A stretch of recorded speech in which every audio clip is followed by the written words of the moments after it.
Көлік ішіндегі жүргізуші қарапайым, еңбекқор қазақ жасы. Ол қолындағы нанды жеп, бөтелкеден айран ішіп отыр. Бүгінде осы таксимен несібемізді табармыз. Сәлем бердік, әже. Сөмкелеріңіз ауыр екен. Көмектесейін? Бақытты бол, балам. Рахмет, жалғыз өзім көтер алмай тұрмын. Әже, қай жаққа барамыз?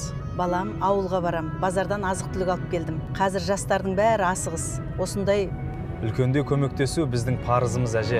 Такси әженің үйінің алдына тоқтайды. Таксист жүк салғышты ашып, 2 ауыр сөмкені алады. балам қоя сал. Өзім алып кірем. Жоқ, әже, үйіңізге дейін апарып берем. Таксист сөмкелерді ас үйге дейін апарып қояды. Балам, шай ішіп кет. Рахмет, әже. Басқа жолаушылар күтіп қалар.